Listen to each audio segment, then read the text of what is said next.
mga ka-bike date, in this vlog, magkibiyang loop tayo. From Carmona, we will pass Silang, Amadeo, Indang, Mindes, Tagaytay,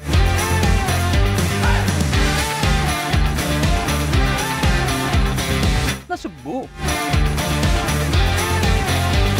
Ternate, Maragondon, Naik, Trece Martires, General Trias, Dasmariñas, GMA, hanggang makabalik sa Carmona. pero hanggang Nasugbu lang tayo sa first day at mag-side trip tayo sa Calaruega. Kaya, tara! Let's go!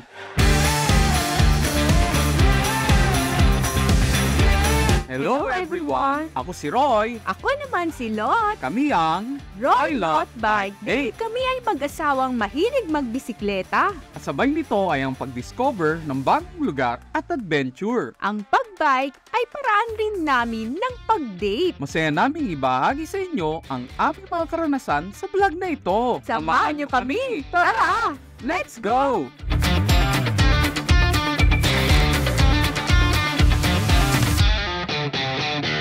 Dadaan tayo dito sa Dabilan, ang aming gateway to Cavite Highlands. Ang sarap pa sa pakiramdam dahil malamig pa.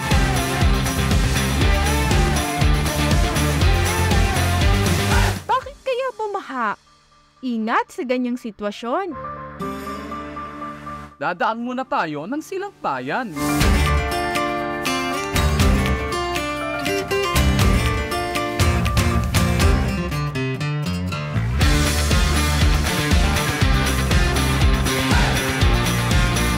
From here, dadaan tayo sa East-West Lateral Road going to Indang. Ma-check natin kung passable na sa motorized vehicles dito.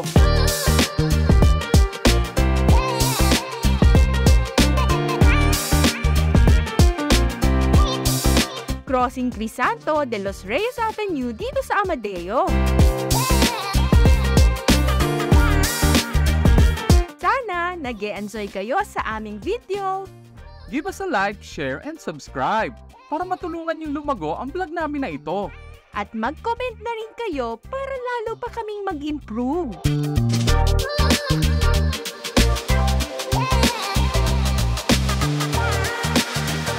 Passable na pala sa mga sasakyan hanggang Indang Park. Tuloy-tuloy pa ito hanggang Nasugbu. Until here pa lang muna. May portion pa ang project papuntang Alfonso. Hanap muna tayo ng food to energize. Dito muna tayo sa Family Mart.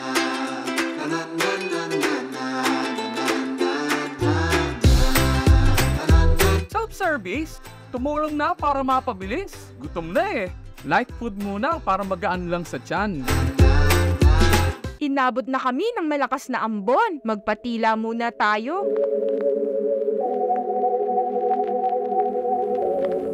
Malakas pa rin. Okay na. Tumila ang shower. Malapit na tayo sa Mendes.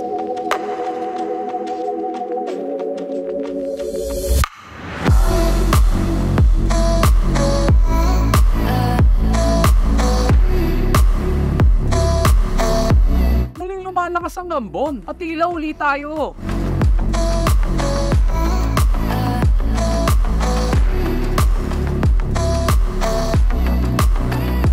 Ito po yung San Agustin Parish Church ng Mendes.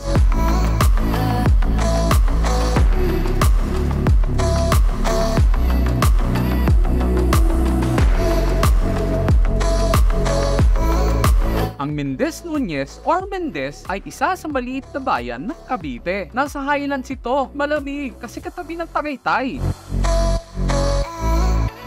Isa ito sa ginagawang bypass road para makaiwas sa traffic ng Tagaytay. Sa pagdaan mo rito, ang labas mo ay Alfonso na.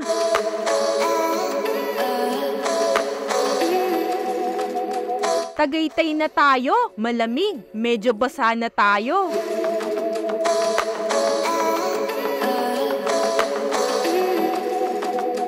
Mendes Crossing na, matraffic.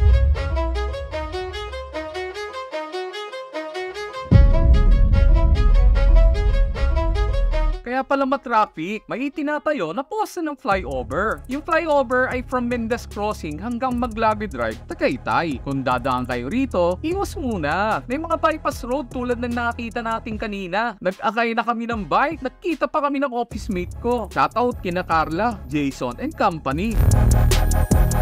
Right na uli, tapos na yung traffic.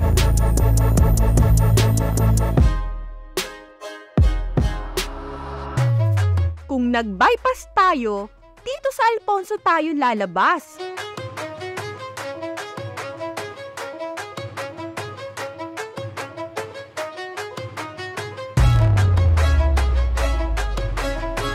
Twin Lakes na. Usually, traffic din dito. Ang Ginao at Palusong. Boundary na tayo. Yung kalsada sa kaliwa papuntang Lemery. Diretso pa tayo sa Nasugbu.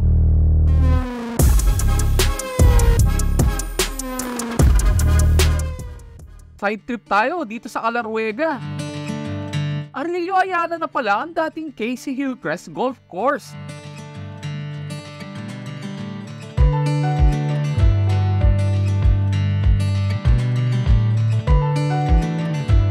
Let's appreciate the view of Mount Patulao and surrounding areas.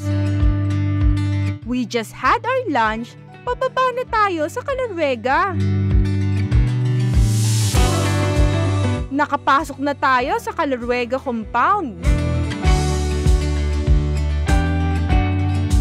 I-welcome tayo ng Fountain Compass na nakaharap din sa Cenaculum and the Dominicum Grand Stairway. Yan yung backdrop ng family picture namin several years ago.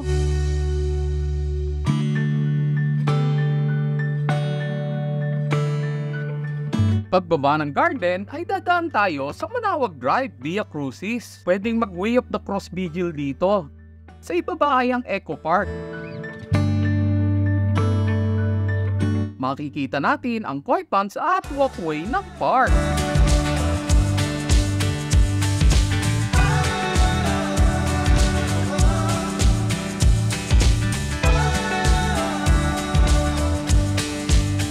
Puntahan natin yung Capo Arriba sa kabilang side ng property, pero dadaan tayo sa hanging bridge.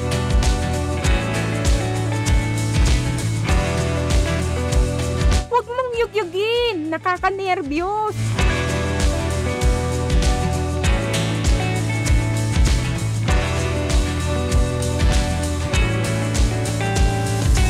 Habang naglalakad kami sa garden, marami kaming nakikitang vibrant turquoise or greenish-blue claw-shaped petal sa lupa. Galing pala iyon sa bulaklak ng tayabak. Dito lang yan sa Pilipinas makikita. Ang ganda naman nito. Ito pala yung nasa likod ng 5 peso coin.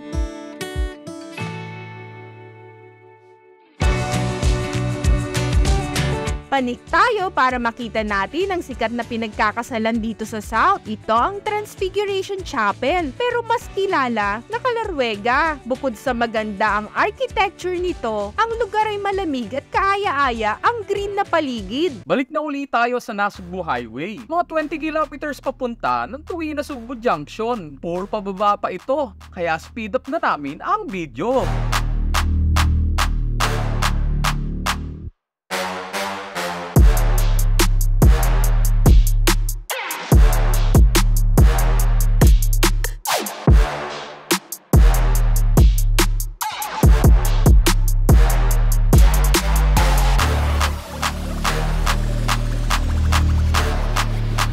Nasugbu Junction na tayo. Turn right, papunta Nasugbu. Yung kalsada pa kaliwa ay papuntang Lian. Dito tayo sa kanan. Papasok na Nasugbu Bayan.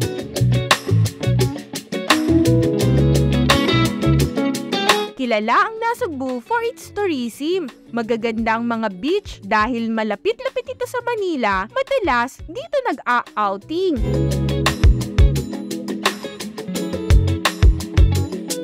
Tara, puntahan natin yung public beach nila. Beach na kami! Magsiswimming ba tayo o hindi? Let's see later. Medyo pagod na ako, pero inviting yung tubig.